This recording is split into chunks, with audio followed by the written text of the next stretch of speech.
Chris Paul had 22 points and 8 assists. The Suns dropped Game 5, but still lead the series 3-2. Here he is. Arizona Republic, tough loss. First of all, I'd like to ask, how's the tailbone, man? Are you okay from the fall? Yeah, I'll be all right. I'm curious then about the energy and pace. Was it what you wanted to see consistently throughout the game? Not at all. Definitely got to be better. They came out and they were the aggressors. They sort of looked like us in Game 4, and they hit us. They were too comfortable, and we got to be better. Next is Dave McMiniman with ESPN, followed by Dwayne Rankin. Sometimes you got to tip your cap. What do you make of Paul George tonight and how he's been playing this series for a while? Yeah, he got it going. You know what I mean? Like I said, he was getting his spots. He's making shots. Twin and Reggie got it going early. Gave him a chance to sort of settle into the game, and we got to make it tougher on him. Next is Dwayne Rankin with the Arizona Republic, and then Jovan Buha. Yeah, Chris, you guys took the lead and then got tight there at the end. What do you feel like you guys weren't able to do to get over the hump? We got to close quarters better. You know what I mean? Like, that's been a problem for us all series long, is closing quarters. Those last 2.5, 3 minutes of the quarters. You know, we took the lead, maybe cut it to 1 or 2, and then they get a bucket, and then they go on a run. So look at it, see what we need to do better, and get ready for the next one. Next is Jovan Buha with the Athletic, followed by Kellen Olson. Hey, Chris. They've actually stayed with Zubats more than playing small ball, and you guys had outplayed their small ball lineups through the first 4 games. What was the difference in them shifting to smaller and having more success with those lineups? I don't know. I got to look at it. We gave them a lot of open shots early. You know what I mean? They got their threes going, and I think that's a team that plays off confidence when they're making shots. So we got to try to get the right people shooting, and our offense feeds off our defense. So we just got to remember that. Next is Kellen Olson with Arizona Sports, followed by Gina Mizell. Chris, I know with your position, you take pride in getting DeAndre the ball. What were you seeing with the way the Clippers were sending bodies out of? Got to do a better job getting it to him, get our spacing right, you know, knowing that they undersized. They got like 3 people sort of boxing him out or trying to hold him down. So we just got to pick our spots better and be more aggressive. Next is Gina Mizell with Suns.com, followed by Cameron Cox. Hey Chris, Monty during his pregame availability kept preaching kind of first quarter, and so I imagine that's what he was telling you guys too. So when it doesn't quite click in that first quarter, how surprising or frustrating was that for you? I mean, it's frustrating, but you realize it's a long game. You settle in, and you know, guys came in, we fought back, and you know, it seemed like every time we get there or whatnot, they do another run or whatnot. So we look at it, like I said, and we got to come out better. Next is Cameron Cox with 12 News, followed by Sierra Santos. Chris, what's the mood after this one? Monty Williams, he just said that you guys are going to be better next game. Is that what you guys talked about right after this? Absolutely. Absolutely. We know we go in there, a place where we won last time. We know they're going to be excited and ready to go, so we'll be ready.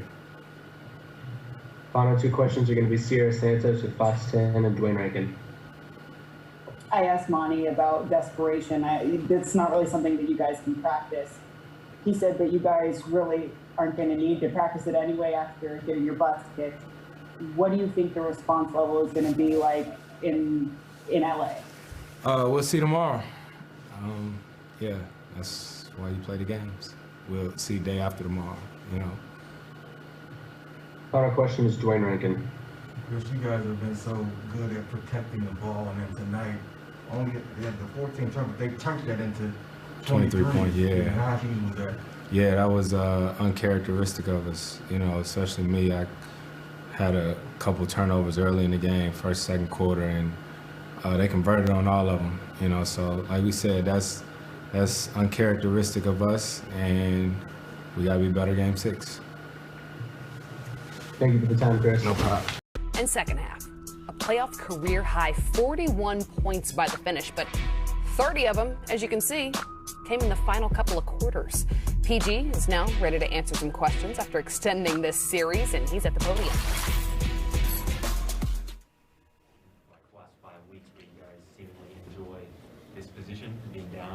remember Reggie and Dallas saying that he sort of embraced feeling like this team was like the villain, kind of spoiling other teams' plans to eliminate you guys. Why do you guys thrive in this environment so far?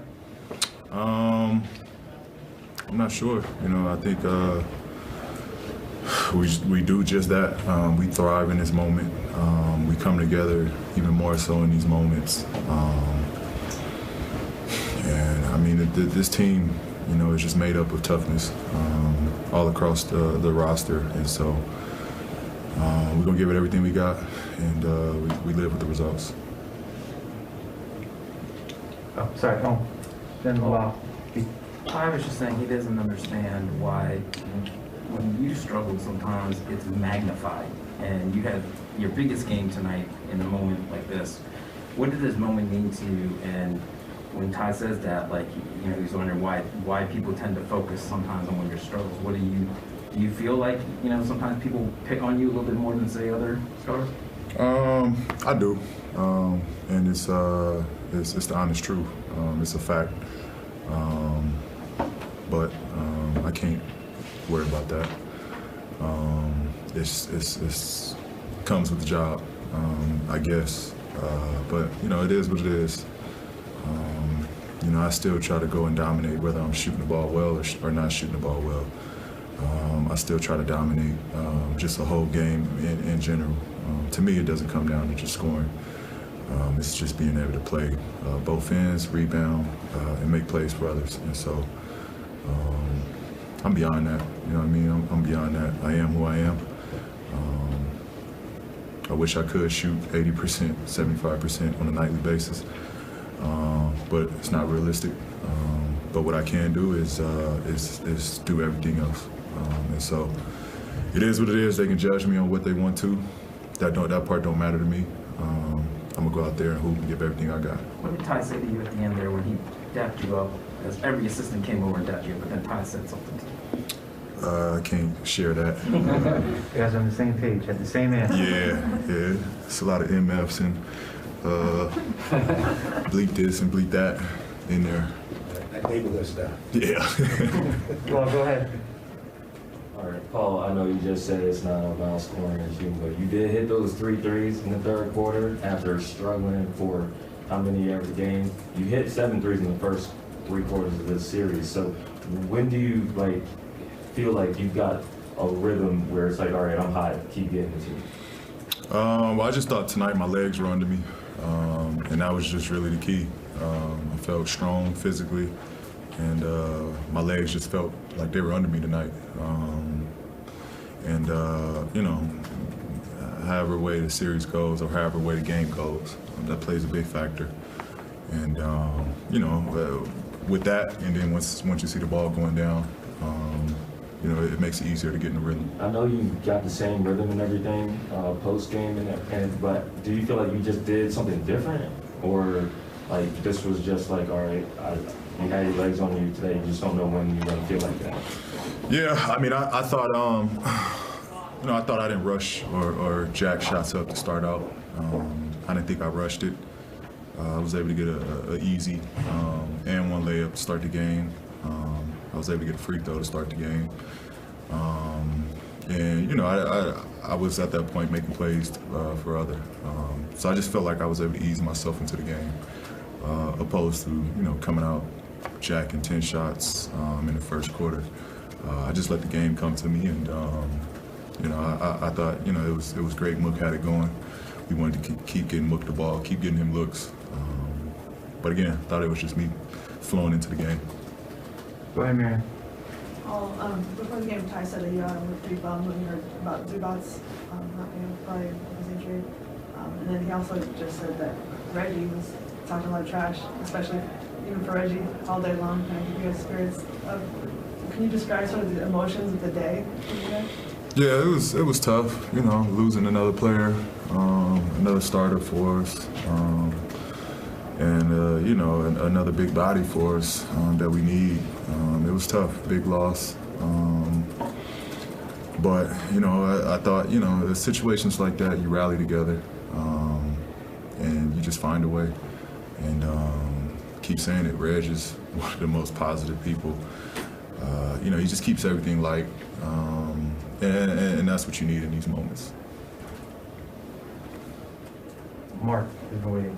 Paul, given the ups and downs of the playoffs, just from a results standpoint and a quick turnaround, what's the process for you of being able to recover from a physical standpoint so quickly and then just moving on to the next game? And how do you think that applies tonight? Yeah, I mean, literally the next, hour, 2 hours right now, just be straight recovery stuff from, massage, cold tub, treatment, it's the list goes on, and then, it's a process tomorrow.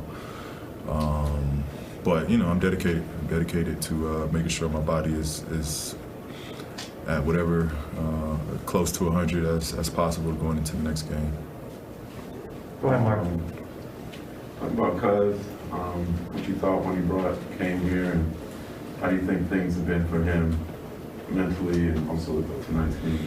Yeah, I think it's great to have, Cuz in there. He slows the game up for us, which is a good thing because, he's still dominant big and demands a double team. So I think it's a great breakup for us when we're playing the spread and, fast pace to have Cuz slow the game down in moments where we can dump it down there and get production. So